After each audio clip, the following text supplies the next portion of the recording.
Now that we've defined where we're going to boot the server and how we're going to boot the server, we need to decide what the networking is going to look like. VMware and every other hypervisor, they allow for the creation of virtual switches, which means that we don't just need 2 vNICs anymore. We might need a lot more than that, depending on what we're trying to accomplish. By the end of this nugget, we're going to have an idea of what it's like to plan the networking for a specific service profile, so that then we can take that back to our environments that we're supporting and do some network planning there. Now we need to take a look at networking, and this is where it gets really fun. So when we're taking a look at the fact that the hypervisor is going to see a certain level, so here's our hypervisor, and what the hypervisor sees is a set of what it thinks are physical NICs. In our case, we know that these are going to be virtual NICs, or vNICs, that are configured to be part of the service profile. Within the hypervisor, we typically have a virtual switch. We'll use standard vSwitches in this scenario as opposed to distributed virtual switches. And that's going to want a redundant connection up to 2 different, again, as far as it's concerned, physical NICs, although they're really vNICs in our case. So we're going to start with a management virtual switch. That virtual switch is going to have a VMK. That is how we manage this ESXi host once we've performed the installation.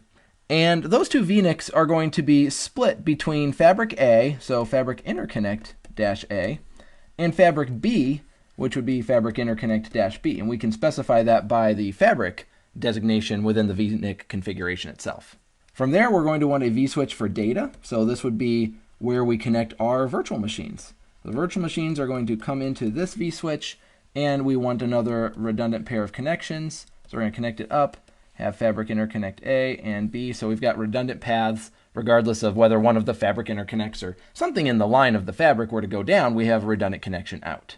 Now the third vSwitch we want to create would be for our live migration, or again, since it's VMware, we can call it vMotion.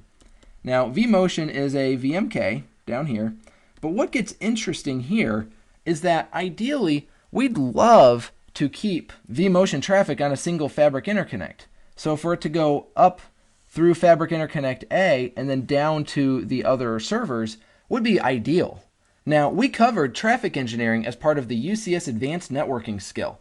If you haven't seen that skill, be sure to check it out because it goes into detail on how we can engineer the traffic, in this case the vMotion traffic, to stay within one fabric within the environment.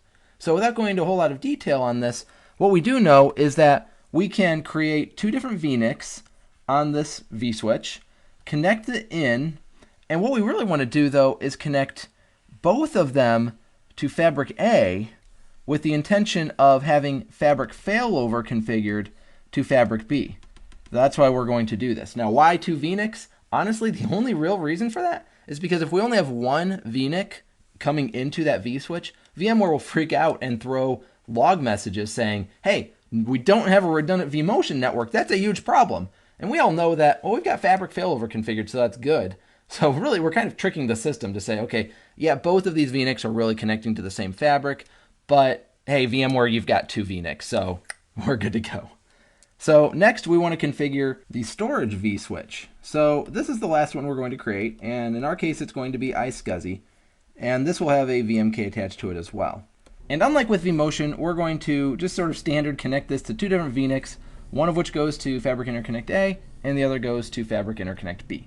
Now, there are 2 configuration parameters we need to discuss. The first of which is the VLANs. The VLANs on these vNICs have to be defined, and we do have to identify whether they're native or not. Now, native in this case is just relative to whether the VMKs down here or the VMs themselves are getting tagged. Because if they're not getting tagged, then we'd want that to be a native configuration. Thinking ahead to the fact that we want to boot off of iSCSI, iSCSI has to be native. We cannot do an iSCSI boot on a non-native VM. So we at least need the iSCSI VLAN down here to be a native VLAN. Now the other thing we need to worry about is QoS. QoS has 2 factors we need to consider. One is just the priority level, and UCS gives us several options. And so what we'll do is we'll say management is best effort, which is kind of the lowest priority. Same with data, by the way. We want that to be best effort. vMotion, we're going to assign that to the silver class, and the iSCSI we want it to be gold. Now these designations themselves don't have any relevance until we give it relevance. So we need to log into UCS and perform the QoS system configuration in order to assign value to best effort, silver, and gold. The other part of QoS that matters is the MTU, which is the size of the packets that can be sent. So on best effort traffic, we're fine with the default of 1500, but for vMotion and iSCSI, we probably want these to be jumbo frames, which would be 9,000 bytes each. And this is, again, a VNIC configuration, so this is on the VNIC, but the system QoS itself must match what we have configured on the individual VNICs in order for the communication to work. So that's it. We have our plan, and we can start to create our service profile template. When planning for the networking of a service profile, we need to pay attention to how many VNICs we want to create. As we saw in these examples, we could end up with 8, maybe even 10, 12 VNICs, depending on the situation. We also need to pay particular attention to whether we want to do any traffic engineering, such as with the live migration, how we put everything onto one fabric, knowing that we're still resilient, and also keeping that traffic off of the network, allowing the fabric interconnects to step in and lend their hardware to that process. I hope this has been informative for you. I'd like to thank you for viewing.